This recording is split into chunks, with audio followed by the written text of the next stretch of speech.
Halo pemirsa GPR TV dari Sabang sampai Merauke, dari Miangas hingga Pulau Rote.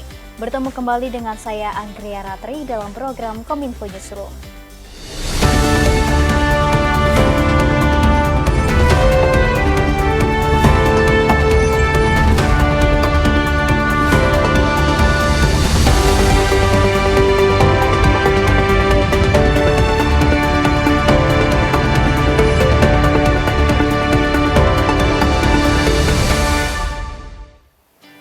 Kita awali informasi yang pertama pemirsa, Presiden Joko Widodo meresmikan modeling budidaya ikan nila salin yang dikelola Kementerian Kelautan dan Perikanan di kawasan Karawang, Jawa Barat. Dalam sambutannya, Presiden berharap dengan diresmikannya modeling budidaya ikan nila salin ini dapat meningkatkan pertumbuhan ekonomi masyarakat dan menciptakan lapangan kerja seluas-luasnya.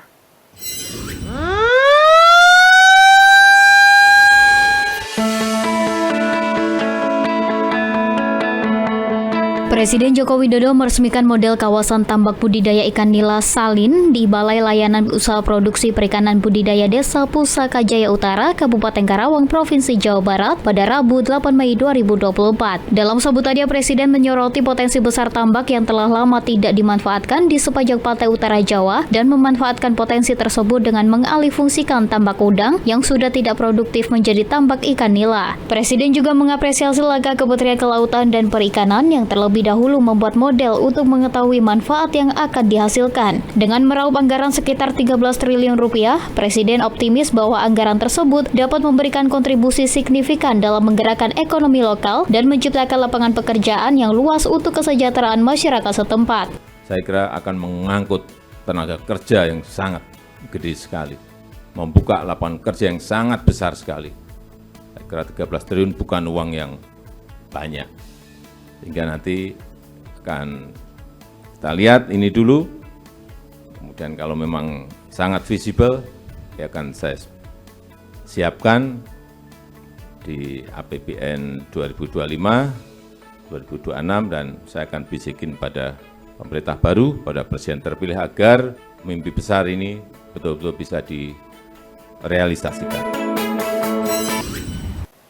Pemirsa, usai diresmikan oleh Presiden Joko Widodo, modeling budidaya ikan nila salin yang berada di Karawang, Jawa Barat ditargetkan akan menghasilkan 10 juta ton ikan per tahun.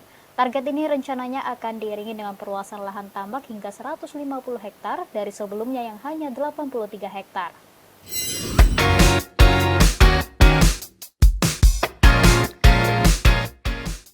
Menteri Kelautan dan Perikanan Sakti Wahyu Trenggono menargetkan modeling budidaya ikan nila salin yang berada di Karawang, Jawa Barat dapat menghasilkan 10 ton ikan per tahun.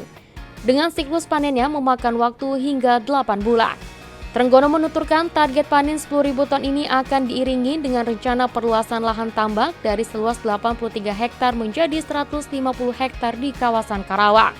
Ia pun meminta berat ikan yang dipanen di tambak tersebut tidak kurang dari 1 kg per ekor yang bertujuan agar bisa diproduksi menjadi filet atau daging tanpa tulang dan sisi.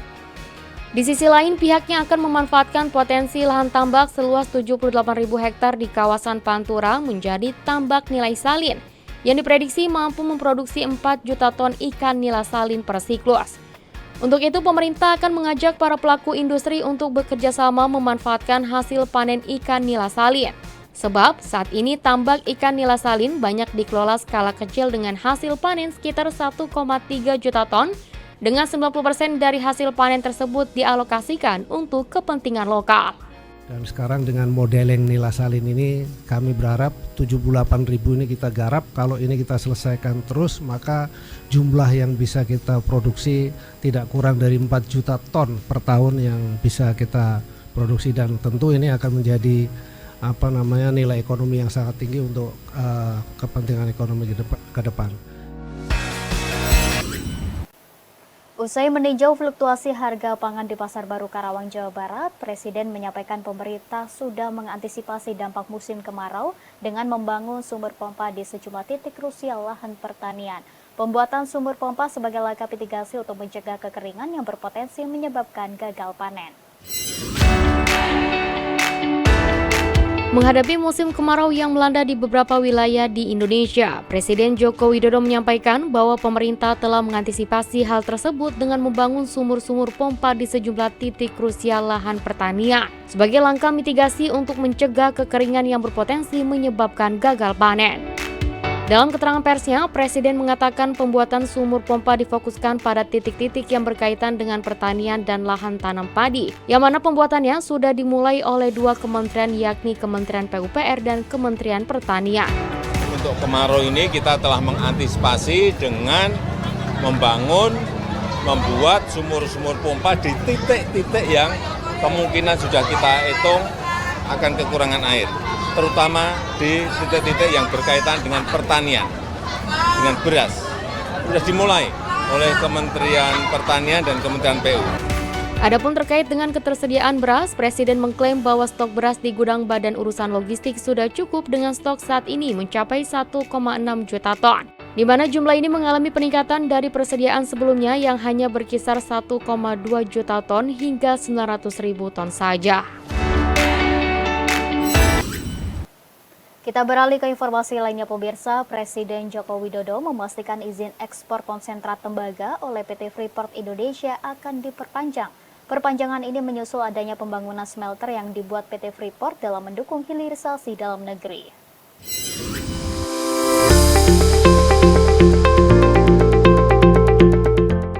Dalam keterangan pers usai melakukan peresmian modeling kawasan tambak budidaya ikan nila salin di Karawang, Jawa Barat, Presiden Joko Widodo menyatakan izin ekspor PT Freeport Indonesia yang berakhir pada 31 Mei 2024 akan diperpanjang.